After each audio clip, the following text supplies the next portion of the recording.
Heceta Head Lighthouse with the one and only world-renowned Nick Page. Nick, am I renowned worldwide? I would think so. You're intergalactic because you're on the internet. So. I thought I was regionally renowned. County renowned Nick Page. Well, there are Martians at this very moment waiting for you to do your first excursion to the red planet. Yeah. So the Mars waiting list is available for those that are interested. It's non-refundable, 50% out front. Exactly. Yeah. But Nick brought us to Heceta Head Lighthouse, and I tell you what, an incredible place. You know, he made this 58-year-old guy run up the hill almost, but it was well worth it. There's nothing like those "oh crap, I'm late" hikes. And they always happen at sunrise rather than sunset, it seems like. But a nice brisk walk up a hill. It was good for a couple of slender guys like us. And I'm feeling my au jus sauce on the roast beef last night. Roast beef, not the best for hiking. No, definitely not. So what we got here, just to give you an idea. Let's turn that little screen back on for a second if it comes on. Let's see. No. So, got the lighthouse, we got the moon that's disappearing behind clouds. But then you can also get an angle where you've got some beautiful, just the typical Oregon coastline, and just phenomenal. So in a minute I'm going to go as far over here to the side that I can and see if we can't get a nice shot of the coastline with the lighthouse in the foreground. But compositions abound, they're endless. So again, I want to say thanks to Nick for letting me come along with us this morning. I didn't have a class, and I figured I could definitely do some learning out here, and what a better guy to learn from. So I wanted to show him the lighthouse that I built. Finished it a couple years back. Real proud of it. They're changing the name from Heceta Head to Page Head Lighthouse. Yeah, doesn't really have the same ring, but we're working on it. Sounds a little weird. Thank you, Nick. Yep, no problem. So what I've done here is I'm trying to compose the image, see if we can get into this thing close enough, where I've got the moon up here. It's still visible from behind the clouds a little bit, doing a nice exposure where I've got enough space off to the left. I've centered the lighthouse up, but I think these nice leading lines that are coming over from here are nice, and it finishes it off with the area around the lighthouse as well. I did verticals and horizontals. I think the vertical may be a little stronger because it isolates the lighthouse a little bit more. But in a second, we're going to go up and we'll check out some compositions from above the lighthouse to get that gorgeous coastline, as you can see, into the image, and we'll get the lighthouse with it as well. So let's go up there and see what we can get. So far an incredible morning. It's just started. We just got some pink in the clouds and everything else. Made the walk with my Shimoda Explorer bag. This is the 30L actually, because I wanted to carry a little bit lighter. I wasn't going to have any additional clothing and stuff. I could strap it over it, so I went with the 30L, and shooting with the Tamron 17-28 on the Sony A7R III. Got my little Surrey SR 3204 and the new Acrotech GXP ball head. Everything's working great so far. So backlit, can't see. What a beautiful morning though. I was listening as Nick was teaching. Gave some great tips. He was talking about when you get into a situation like this where you're really moving around to find the best composition. A great tip was, get out your cell phone. Don't put your camera on the tripod. Give it time to develop your composition. Once you put it on the tripod, you feel committed, which is very true. Tripod can be your best friend, it can be your worst enemy, because you do find yourself limiting yourself to where you put it. So go ahead and scout that location, get in mind what you want to do, check the right angle of view, and then at that point in time, that's when you go ahead and do your composition on a tripod.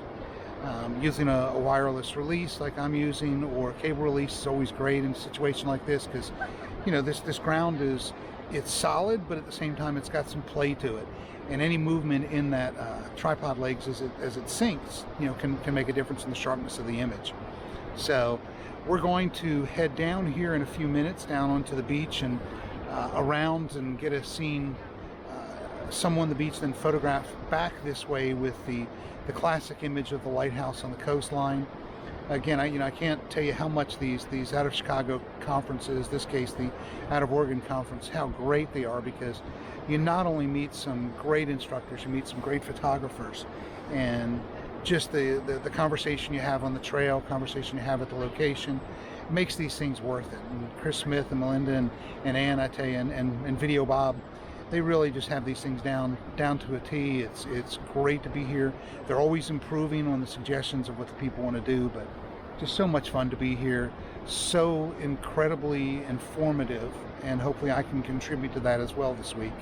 But just a beautiful place. It's almost overwhelming, and you want to make sure that you give people the opportunity to learn and not be overwhelmed. So we'll see what we can do. We'll do a little video from the next location that we stop at as well. So we'll see you shortly. Okay, so the second location that we're at is just below the lighthouse. There you go. And trying to focus on getting some foreground trees here. The rock over here, let's see, there we go, the rock there. And then focusing on the shoreline as it goes down. Nice fog, got some good color still on the horizon.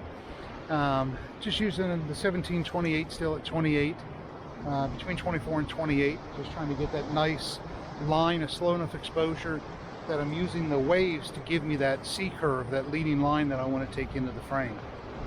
But so far, just a beautiful morning. Very shortly, we're going to head over to there, right up in that spot there, and come back and photograph the touristy, iconic image of the lighthouse behind us.